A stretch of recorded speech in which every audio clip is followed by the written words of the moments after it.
Olá, queridos estudantes, sejam todos bem-vindos ao meu canal. E o tema que eu trouxe hoje para vocês é o acidente vascular encefálico, que também é conhecido como acidente vascular cerebral, ok? Então eu vou estar passando de forma ilustrativa um breve resuminho, onde eu vou explicar quais que seriam as principais artérias que o AVE acomete e os principais déficits neurológicos dependendo da localização da lesão. Mas antes de você continuar acompanhando, eu peço que você deixe o seu gostei aqui embaixo e se inscreve no canal se você ainda não é inscrito, porque isso me ajuda muito. Também peço que se você tiver alguma sugestão, deixe seu comentário embaixo. Caso você tenha alguma dúvida, eu vou estar muito feliz em estar podendo esclarecer essa dúvida. Vamos lá então? Então, acidente vascular encefálico é quando ocorre a interrupção do fluxo sanguíneo em uma área específica do encéfalo, tá? Então, os AVCs ou os AVEs, né, acidente vascular encefálicos, eles podem ser ou isquêmicos ou eles podem ser hemorrágicos. O isquêmico vai ocorrer o bloqueio do fluxo sanguíneo quando ocorrer um trombo ou um êmbolo em uma determinada região do encéfalo. Então, se dá o nome de isquemia. Ali naquela região do cérebro está ocorrendo uma isquemia decorrente de um trombo ou de um êmbolo. O hemorrágico é quando ocorre o extravasamento de sangue em alguma região do encéfalo, tá? Sendo que o hemorrágico, ele também pode ser subaracnoide, que seria entre as regiões subaracnoides, ou ele pode ser intracerebral, que seria entre o encéfalo, ou uma região mais interna do encéfalo, né? Então, a gente também pode ter os AITs, que seriam os ataques isquêmicos transitórios, tá? Por que ele leva esse nome?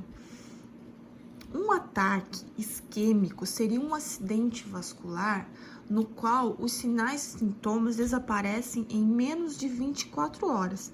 Isso significa que aquele trombo ou aquele êmbolo que ocorreu naquela região, de alguma forma, desmanchou e o cérebro conseguiu, as funções conseguiram compensar e desviar ou eliminar esse trombo que estava ali, causando aqueles sinais e sintomas naquele determinado tempo para aquela pessoa. E esses sinais e sintomas, eles desaparecem e eles não deixam sequelas, eles não deixam déficits neurológicos como um acidente vascular encefálico de fato costuma deixar. Também a gente tem os infartos lacunares, tá? Você vai ouvir falar nesses infartos lacunares, e é importante você lembrar que um infarto lacunar, ele vai ocorrer nas partes mais internas do encéfalo. Geralmente ali nos núcleos da base, no tronco encefálico, ali na região dos corpos mamilares. Por que leva esse nome? Quando ocorre um acidente vascular encefálico, em um ramo arterial mais pequeno, numa artéria mais profunda do cérebro, esses ramos são pequenos ramos, são pequenas arteríolas, né? E essa região ali, ela vai sofrer uma necrose, né? Vai ter uma perda do oxigênio, aquela região ela vai necrosar. Ela vai deixar ali na região do encéfalo pequenas lacunas, que eu vou falar que são pequenos buraquinhos. Se você observar, é como se fossem uns pequenos buraquinhos pequenininhos, são pequenas lacunas mesmo. Essas lacunas, elas têm um prognóstico muito específico. Ou eles são puramente motores, ou eles são puramente sensitivos, tá? São um pouco diferente de um prognóstico de um acidente vascular encefálico que acometeu uma artéria cerebral média, por exemplo. Então, esses seriam os tipos, basicamente, de acidentes vasculares, né? Que a gente tem de AVS, que seria o isquêmico, decorrente de um trombo ou de um hemo, onde ocorre a privação do fluxo sanguíneo, porque aquele trombo, ele impede que naquela região continue a ocorrer ali, vai ocorrendo muita morte neuronal. E a mesma coisa é o hemorrágico. Geralmente o hemorrágico, ele causa edema, e esse edema, ele tem uma área de penumbra. Então, se essa área de penumbra, que seria uma parte mais edemaciada, né, ela pode ser... Então, o hemorrágico, ele pode causar um edema. Geralmente, ele causa um edema no encéfalo. E a gente tem os AITs, que são os ataques isquêmicos transitórios, que desaparecem num período de 24 horas, em menos de 24 horas, não deixando sequelas. E os infartos lacunares, que seriam pequenas lacunas que ficam nas partes mais internas do cérebro. Corpos mamilares, gânglios da base, tálamo, mais próximos dessas regiões. Então, agora a gente vai falar das principais artérias que irrigam o encéfalo, ok? Pra gente tentar entender quais seriam os déficits neurológicos a partir dessas artérias principais do encéfalo. Então, a gente tem lá uma artéria muito conhecida, que seria a artéria carótida comum. A artéria carótida comum, ela vai dar seguimento, ela vai dar continuidade para a artéria carótida externa e a artéria carótida interna. É essa artéria carótida interna que vai ir lá para a região do encéfalo, que vai subindo. Aqui também vai ter um ramo que se chama artéria oftálmica, que também já faz parte do encéfalo. E ela vai dar a continuidade e vai seguir para duas artérias principais que irrigam o nosso encéfalo, que seria a artéria cerebral anterior e a artéria cerebral média. A artéria cerebral anterior, ela é responsável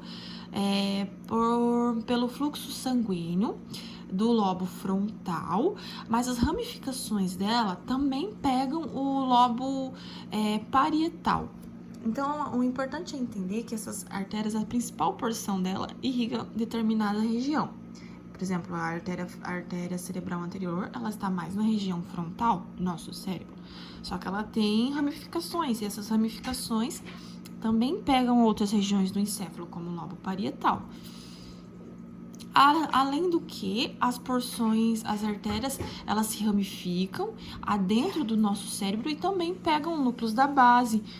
Então, ela também pode pegar algumas regiões, ela também vai vascularizar algumas regiões mais internas do cérebro, tá? Espero que esteja vendo direitinho aqui, vou tentar focar um pouquinho mais.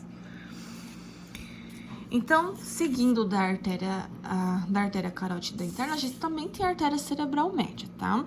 Lembrando que a artéria cerebral média é a artéria mais acometida por acidente vascular encefálico, tá? E voltando ali, numa parte que eu esqueci de falar, é que os AVS, o acidente vascular isquêmico, ele afeta 80% da população e o hemorrágico afeta 20%, tá? Ou seja, 80% dos casos de acidente vascular encefálico são os isquêmicos e apenas 20% dos casos de AVS são hemorrágicos, tá? E a artéria cerebral média, ela é a mais afetada, geralmente, nos acidentes vasculares encefálicos. Sendo que essa artéria, ela é responsável por irrigar, ó a região que ela tá aqui, ó, o lobo parietal, temporal, e ela também, as ramificações dela também pegam algumas porções do lobo frontal. Então, como eu falei, nada é totalmente separado. Por isso que um acidente vascular encefálico vai depender da região em que foi afetada. Mas na região posterior, a gente vai ter a artéria cerebral posterior. Só que a artéria cerebral posterior, ela vai, primeiramente, aqui embaixo, a gente tem as artérias vertebrais.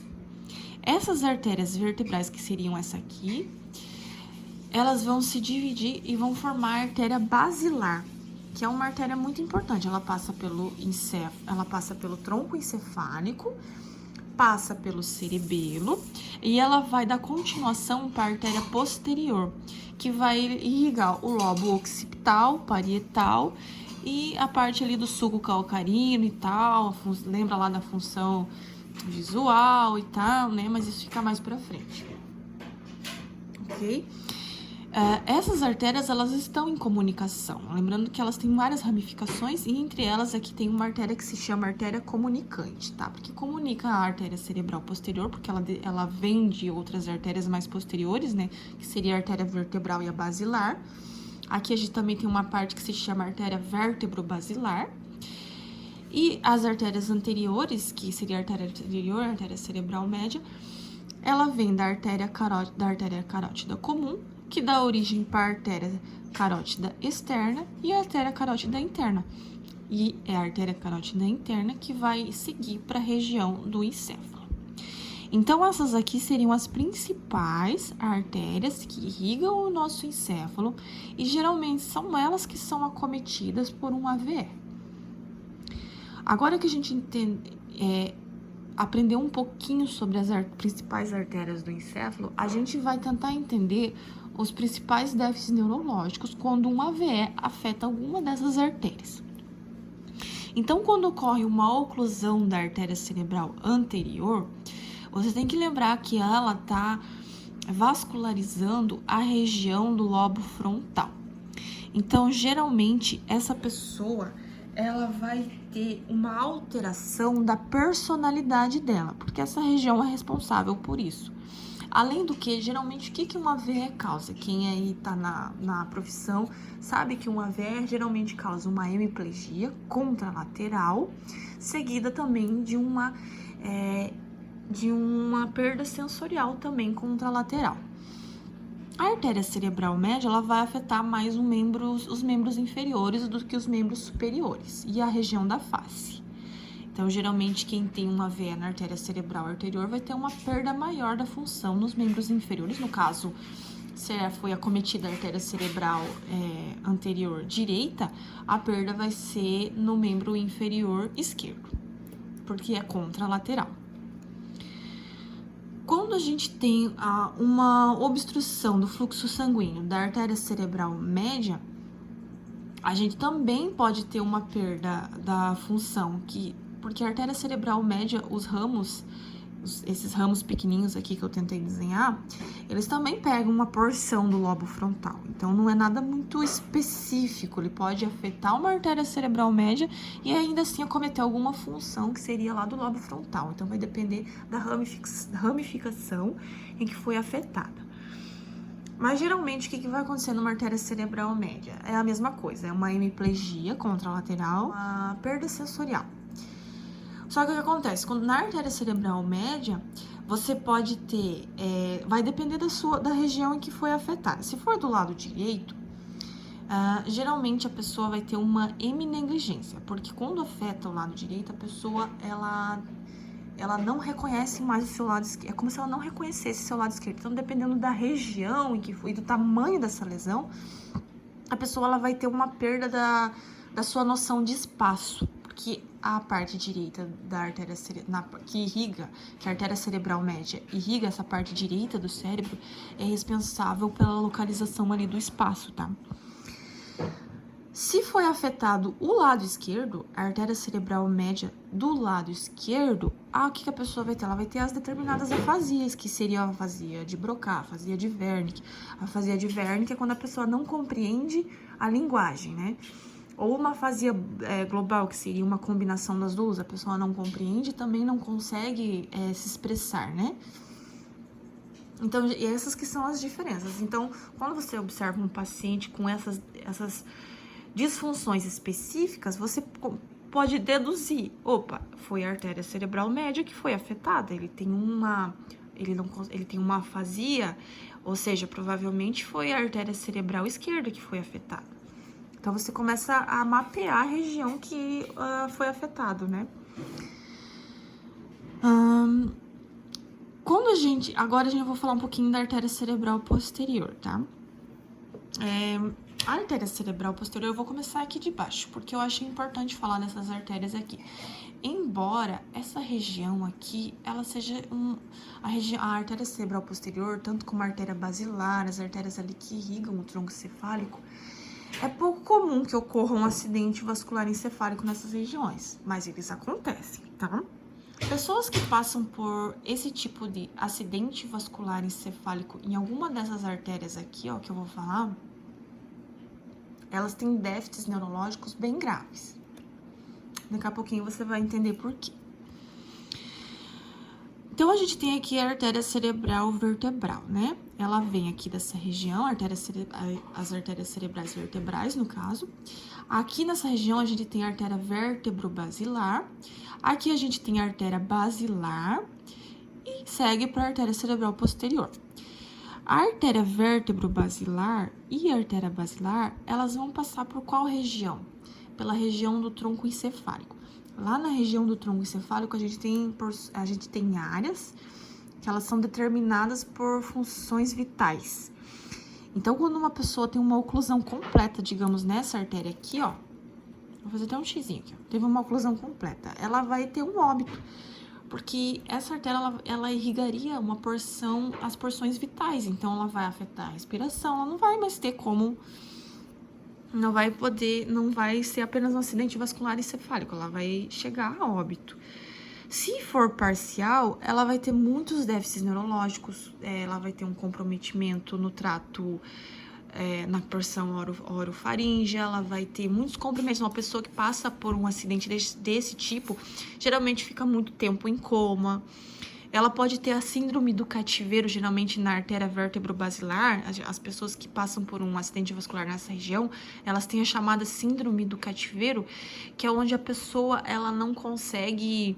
ela tem a consciência, mas ela não consegue movimentar seu braço, ela não consegue falar, ela não consegue movimentar nenhum membro do seu corpo. Mas ela sabe, ela tem noção de tudo que está acontecendo à sua volta. Quando afeta mais ou menos a artéria cerebral posterior, que seria essa região aqui, vamos supor, do cerebelo, né?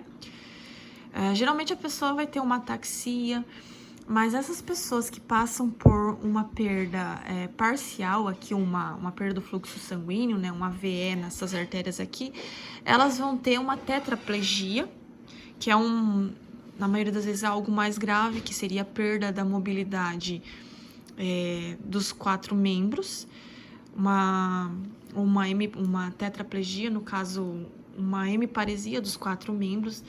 O prognóstico não é bom, é um prognóstico muito lento. A artéria cerebral posterior, o que vai acontecer? Para onde que ela passa? Ela passa aqui no lobo occipital, que é responsável pela visão. Então, geralmente, ela vai afetar a parte da visão. Aqui no sulco calcarino também vai estar afetando. Então, vai depender da região em que essa artéria, ela irriga e da função que aquele lobo específico tem para o nosso corpo. Lembrando que as artérias, elas têm as suas ramificações e que nada é muito específico. Eu posso, por exemplo, a artéria foi afetada, a artéria cerebral posterior foi afetada, porém a região que foi afetada foi uma ramificação da artéria cerebral posterior que irrigava uma porção mais interna. Essa porção mais interna também, ela se estende lá para o tálamo, ela se estende para uma região mais interna. Então, a parte que vai pegar a região ali da função talvez não seja a função específica da artéria cerebral posterior, mas sim daquela ramificação mais pequena que a artéria que tinha o segmento da artéria. Então, isso é bem complexo e é necessário fazer um mapeamento de cada paciente que passou por um AVE, para entender por que ela está tendo aquele tipo de déficit neurológico.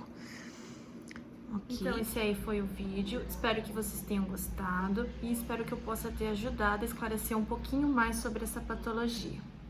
Um beijo a todos e ótimos estudos!